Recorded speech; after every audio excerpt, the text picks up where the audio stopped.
আজকের রেসিপি বানাবো পমফ্রেট মাছ দিয়ে। পমফ্রেট মাছ ফ্রাই খেতেও যেমন ভালো লাগে, এরকম ঝাল ঝাল কষা কষা করেও পমফ্রেট মাছ খেতে কিন্তু ভীষণ ভালো লাগে। আর এটা বানিয়ে নেওয়া যায় মাত্র 10 মিনিটে। এটা বানাতে যেমন খুব কম সময় লাগে, আবার এটা বানাতে উপকরণও খুবই কম লাগে। খুব কম উপকরণে এই স্বাদের রেসিপিটা কিভাবে বানানো যায় চলো ঝটপট দেখে নিই। তো প্রথমেই পমফ্রেট মাছ নিয়ে নিয়েছি মিডিয়াম সাইজে, যেটাকে ভালো মতো ধুয়ে পরিষ্কার করে নুন হলুদ মাখিয়ে নেব। শুধু নুন হলুদ না, পরিমাণ মতো নুন হলুদের সাথে দিয়ে দেব একটু কাশ্মীরি লঙ্কার গুঁড়ো আর পরিমাণ মতো 1 থেকে 1.5 চামচ মতো সর্ষের তেল। এতে ভাজার সময় পমফ্রেট মাছগুলো তেল কম টানবে। এভাবে ম্যারিনেট করে কিছুক্ষণের জন্য রেখে দেব। বেশিক্ষণ না, 1 থেকে 2 মিনিট রাখলেই হবে।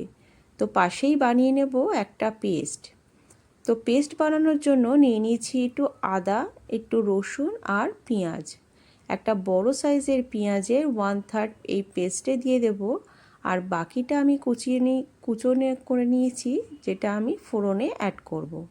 একটা কাঁচা লঙ্কা অবশ্যই দেবেন, তবে স্বাদটা কিন্তু ভীষণ ভালো হবে। সামান্য জল অ্যাড করে একটা ঘন পেস্ট এর সাথে বানিয়ে নিতে হবে।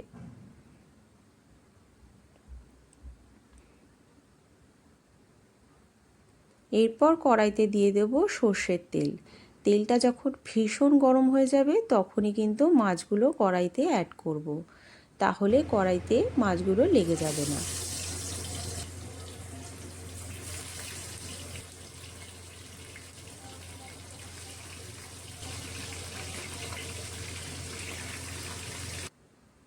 ফ্রাই করতে হবে একদম কড়া করে।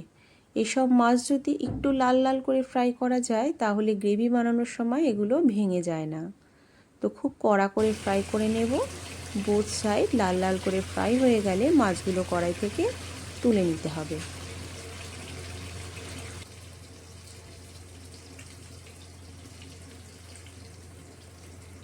সব মাছগুলো তুলে নিয়ে কড়াইতে দিয়ে দেব দুটো চিড়ে রাখা কাঁচা লঙ্কা, সামান্য একটু কালো জিরে আর কুচনো পেঁয়াজ।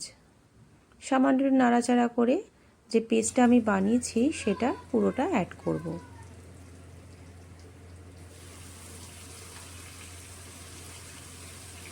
দিয়ে দেব খুব সামান্য পরিমাণ জল, দিয়ে সামান্য পরিমাণ জল দিয়ে মশলাটা খুব ভালো মতো কষিয়ে নিতে হবে।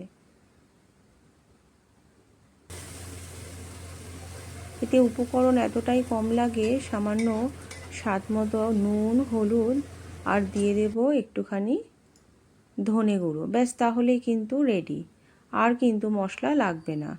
কালারের জন্য দিয়ে দেব কাশ্মীরি লঙ্কার গুঁড়ো। এরপর মশলাটা খুব ভালো মতো কষিয়ে নেব যতক্ষণ না মশলা থেকে তেল ছাড়তে শুরু করে। মশলা থেকে যখন তেল ছাড়তে শুরু করবে সেই সময় একটা ছোট সাইজে টমেটো কুচো কুচো করে কেটে অ্যাড করে দেবো। টমেটোটা একদম প্রথমে অ্যাড না করে এই সময় যদি অ্যাড করেন তাহলে স্বাদটা কিন্তু অনেকটা বেড়ে যায়। এবার টমেটোটা দিয়ে খুব ভালো মতো মশলাটা কষিয়ে নিয়ে গ্রেভি বানানোর জন্য সামান্য একটু জল এতে অ্যাড করে দেব। বেশিক্ষণ না, ওই 1 থেকে 1.5 মিনিট ঢেকে রাখলেই খুব সুন্দরভাবে মাছের ঝোলটা কিন্তু জাল উঠে যাবে। যখন একদম কষা কষা হয়ে যাবে সেই সময় ভেজে রাখা মাছগুলো এতে অ্যাড করে দিতে হবে। এরপর ওই পমফ্রেট মাছ দিয়ে মশলাটা একটুখানি খুব ভালো মতো মাখিয়ে নিলেই এই ঝাল ঝাল মশলা দিয়ে তৈরি পমফ্রেট মাছের কষাটা কিন্তু একদম রেডি হয়ে যাবে। রেসিপিটা আপনাদের কেমন লাগলো অবশ্যই জানাবেন। চ্যানেলটিকে সাবস্ক্রাইব করে দেবেন। ভালো লাগলে একটা লাইক অবশ্যই দেবেন। ওপর থেকে কেটে রাখবেন একটুখানি কুচো কুচো করে কেটে রাখা পার্সলে পাতা এটার মধ্যে অ্যাড করলে রেসিপিটা কিন্তু একদম রেডি হয়ে যাবে। গরম গরম ভাতের সাথে খেয়ে দেখুন, খেতে কিন্তু অসাধারণ লাগবে। একটু মাখা মাখা করে বানানো হয়েছে বলে খেতে কিন্তু বেশ ভালো লাগবে।